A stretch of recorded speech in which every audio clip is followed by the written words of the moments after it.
श्री हेमंता बिश्व शर्मा जी, मंत्री श्री अतुल बोरा जी, केशव महंता जी, पीयूष हजारिका जी, golden jubilee celebration committee के अध्यक्ष डॉक्टर दयानंद पाठक जी, अग्रदूत के चीफ एडिटर और कलम के साथ इतने लंबे समय तक जिन्होंने तपस्या की है, साधना की है, ऐसे कनक सेन डेका जी, अन्य महानुभाव, देवियों और सज्जनों, असमिया भाषा में नॉर्थ ईस्ट की सशक्त आवाज दैनिक अग्रदूत से जुड़े सभी साथियों, पत्रकारों, कर्मचारियों और पाठकों को 50 वर्ष 5 दशक की इस स्वर्णिम यात्रा के लिए मैं बहुत बहुत बधाई देता हूं, बहुत बहुत शुभकामनाएं देता हूं। आने वाले समय में अग्रदूत नई ऊंचाइयों को छुए। भाई प्रांजल और युवा टीम को मैं इसके लिए शुभकामनाएं देता हूं। इस समारोह के लिए श्रीमंत शंकरदेव का कला क्षेत्र का चुनाव भी अपने आप में अद्भुत संयोग है। श्रीमंत शंकरदेव जी ने असमिया काव्य और रचनाओं के माध्यम से एक भारत श्रेष्ठ भारत की भावना को सशक्त किया था।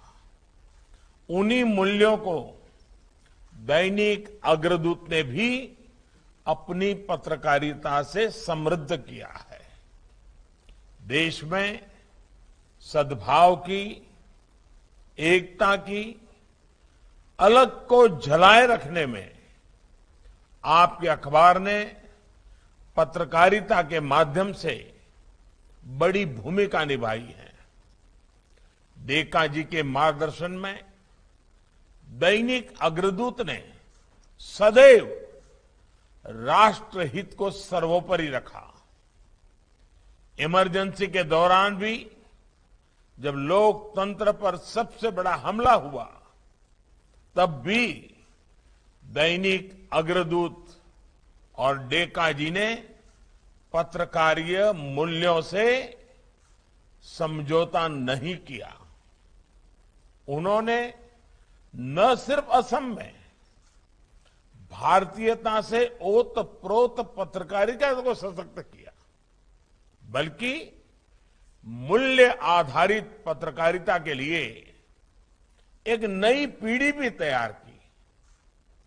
आजादी के 75वें वर्ष में दैनिक अग्रदूत का स्वर्ण जयंती समारोह सिर्फ एक पड़ाव पर पहुंचना नहीं है, बल्कि ये आजादी के अमृत काल में पत्रकारिता के लिए, राष्ट्रीय कर्तव्यों के लिए प्रेरणा भी है। साथियों, बीते कुछ दिनों से असम बाढ़ के रूप में बड़ी चुनौती और कठिनाइयों का सामना भी कर रहा है। असम के अनेक जिलों में सामान्य जीवन बहुत अधिक प्रभावित हुआ है। हेमंता जी और उनकी पूरी टीम राहत और बचाव के लिए दिन रात मेहनत कर रही है। मेरा भी समय समय पर इसको लेकर वहां अनेक लोगों से बातचीत होती रहती है, मुख्यमंत्री जी से बातचीत होती रहती है।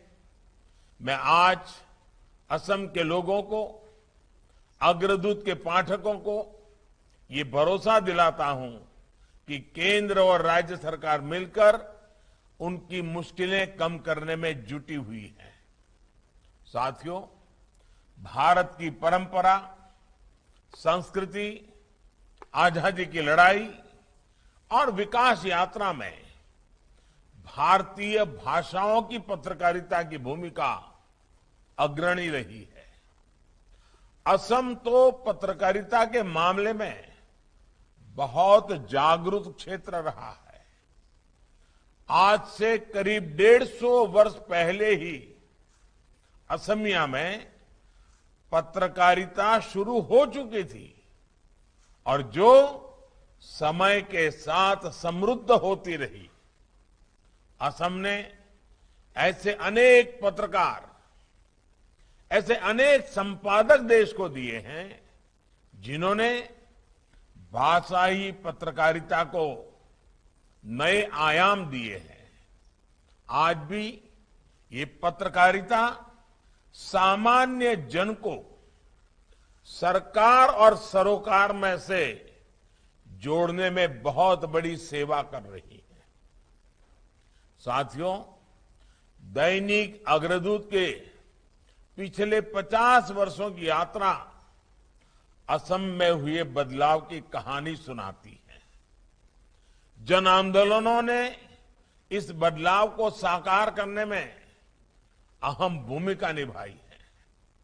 जन आंदोलनों ने असम की सांस्कृतिक विरासत और असमिया गौरव की रक्षा की और अब जन भागीदारी की बदौलत असम विकास की नई गाथा लिख रहा है। साथियों, भारत के समाज में डेमोक्रेसी इसलिए निहित है क्योंकि इसमें विमर्श से, विचार से हर मतभेद को दूर करने का रास्ता है। जब संवाद होता है तब समाधान निकलता है।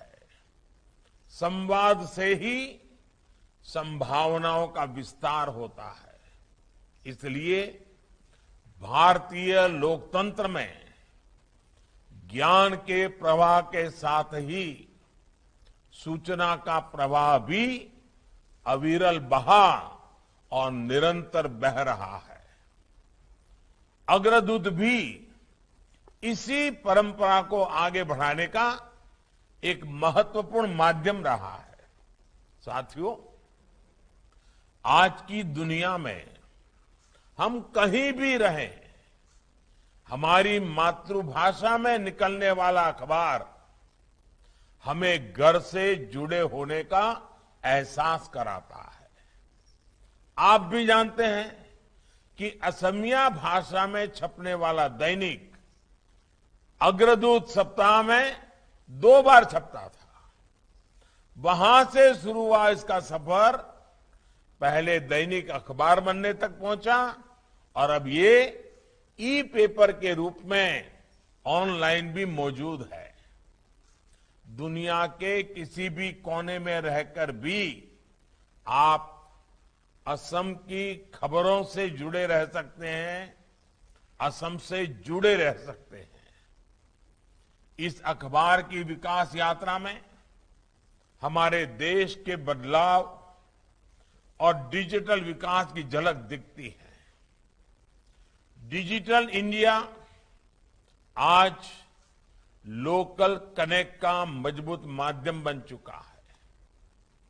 आज जो व्यक्ति ऑनलाइन अखबार पढ़ता है वो ऑनलाइन पेमेंट भी करना जानता है। दैनिक, अग्रदूत और हमारी मीडिया असम और देश के इस बदलाव का साक्षी रहा है। साथियों, आजादी के 75 वर्ष जब हम पूरा कर रहे हैं तब एक प्रश्न हमें जरूर पूछना चाहिए। इंटेलेक्चुअल स्पेस किसी विशेष भाषा को जानने वाले कुछ लोगों तक ही सीमित क्यों रहनी चाहिए? ये सवाल सिर्फ इमोशन का नहीं है बल्कि साइंटिफिक लॉजिक का भी है। आप जरा सोचिए, बीती 3 औद्योगिक क्रांतियों में भारत रिसर्च एंड डेवलपमेंट में पीछे क्यों रहा? जबकि भारत के पास नॉलेज की, जानने समझने की, नया सोचने, नया करने की परंपरा सदियों से चली आ रही है। इसका एक बड़ा कारण यह है कि हमारी ये संपदा भारतीय भाषाओं में थी। गुलामी के लंबे कालखंड में भारतीय भाषाओं के विस्तार को रोका गया और आधुनिक ज्ञान विज्ञान रिसर्च को इक्का दुक्का भाषाओं तक सीमित कर दिया गया। भारत के बहुत बड़े वर्ग की उन भाषाओं तक, उस ज्ञान तक एक्सेस ही नहीं था। यानी इंटेलेक्ट का, एक्सपर्टाइज का दायरा निरंतर सिकुड़ता गया, जिसने इन्वेंशन और इनोवेशन का पूल भी लिमिटेड हो गया। 21वीं सदी में जब दुनिया चौथी औद्योगिक क्रांति की तरफ बढ़ रही है, तब भारत के पास दुनिया को लीड करने का बहुत बड़ा अवसर है। ये अवसर हमारी डेटा पावर के कारण है, डिजिटल इंक्लूजन के कारण है। कोई भी भारतीय best information, best knowledge, best skill और बेस्ट अपॉर्चुनिटी से सिर्फ भाषा के कारण वंचित ना रहे, ये हमारा प्रयास है। इसलिए हमने राष्ट्रीय शिक्षा नीति में भारतीय भाषाओं में पढ़ाई को प्रोत्साहन दिया। मातृभाषा में पढ़ाई करने वाले छात्र कल चाहे जिस प्रोफेशन में जाएं, उन्हें अपने क्षेत्र की जरूरतों और अपने लोगों की आकांक्षाओं की समझ रहेगी। इसके साथ ही अब हमारा प्रयास है कि भारतीय भाषाओं में दुनिया का बेहतरीन कंटेंट उपलब्ध हो। इसके लिए नेशनल लैंग्वेज ट्रांसलेशन मिशन पर हम काम कर रहे हैं। प्रयास ये है कि इंटरनेट, जो कि नॉलेज का, इंफॉर्मेशन का बहुत बड़ा भंडार है, उसे हर भारतीय अपनी भाषा में प्रयोग कर सके। 2 दिन पहले ही इसके लिए भाषिनी प्लेटफॉर्म लॉन्च किया गया है। ये भारतीय भाषाओं का यूनिफाइड लैंग्वेज इंटरफेस है। हर भारतीय को इंटरनेट से आसानी से कनेक्ट करने का प्रयास है, ताकि वो जानकारी के, ज्ञान के इस आधुनिक स्रोत से, सरकार से, सरकारी सुविधाओं से आसानी से अपनी भाषा से जुड़ सके, संवाद कर सके। इंटरनेट को करोड़ों करोड़ भारतीयों को अपनी भाषा में उपलब्ध कराना सामाजिक और आर्थिक हर पहलू से महत्वपूर्ण है। सबसे बड़ी बात ये, एक भारत श्रेष्ठ भारत मजबूत करने, देश के अलग अलग राज्यों से जुड़ने, घूमने फिरने और कल्चर को समझने में ये बहुत बड़ी मदद करेगा। साथियों, असम सहित पूरा नॉर्थ ईस्ट तो टूरिस्ट, कल्चर और बायोडायवर्सिटी के लिए लिहाज से बहुत समृद्ध है। फिर भी अभी तक ये पूरा क्षेत्र उतना एक्सप्लोर नहीं हुआ है जितना होना चाहिए था। असम के पास भाषा, गीत, संगीत के रूप में जो समृद्ध विरासत है, उसे देश और दुनिया तक पहुंचाना चाहिए। पिछले 8 वर्षों से असम और पूरे नॉर्थ ईस्ट को आधुनिक कनेक्टिविटी के हिसाब से जोड़ने का अभूतपूर्व प्रयास चल रहा है। इससे असम की, नॉर्थ ईस्ट की, भारत की ग्रोथ में भागीदारी लगातार बढ़ रही है। अब भाषाओं के लिहाज से भी ये क्षेत्र डिजिटली कनेक्ट होगा तो असम की संस्कृति, जनजातीय परंपरा और टूरिज्म को बहुत लाभ होगा। साथियों, इसलिए मेरा अग्रदूत जैसे देश के हर भाषाई पत्रकारिता करने वाले संस्थानों से विशेष निवेदन रहेगा कि डिजिटल इंडिया के ऐसे हर प्रयास से अपने पाठकों को जागरूक करें। भारत के टेक फ्यूचर को समृद्ध और सशक्त कराने के लिए सबका प्रयास चाहिए। स्वच्छ भारत मिशन जैसे अभियान में हमारे मीडिया ने जो सकारात्मक भूमिका निभाई है, उसकी पूरे देश और दुनिया में आज भी सराहना होती है। इसी तरह अमृत महोत्सव में देश के संकल्पों में भी आप भागीदार बनके इसको एक दिशा दीजिए, नई ऊर्जा दीजिए। असम में जल संरक्षण और उसके महत्व से आप भली भांति परिचित हैं। इसी दिशा में देश इस समय अमृत सरोवर अभियान को आगे बढ़ा रहा है। देश हर जिले में 75 अमृत सरोवरों के लिए काम कर रहा है। इसमें मुझे पूरा विश्वास है कि अग्रदूत के माध्यम से असम का कोई नागरिक ऐसा नहीं होगा जो इससे जुड़ा नहीं होगा। सबका प्रयास नई गति दे सकता है। इसी तरह आजादी की लड़ाई में असम के स्थानीय लोगों का, हमारे आदिवासी समाज का इतना बड़ा योगदान रहा है। एक मीडिया संस्थान के रूप में इस गौरवशाली अतीत को जन जन तक पहुंचाने में आप बड़ी भूमिका निभा सकते हैं। मुझे यकीन है अग्रदूत समाज के इन सकारात्मक प्रयासों को ऊर्जा देने का अपना कर्तव्य जो पिछले 50 साल से निभा रहा है, आने वाले भी अनेक दशकों तक निभाएगा, ऐसा मुझे पूरा विश्वास है। असम के लोगों और असम की संस्कृति के विकास में वो लीडर के तौर पर काम करता रहेगा।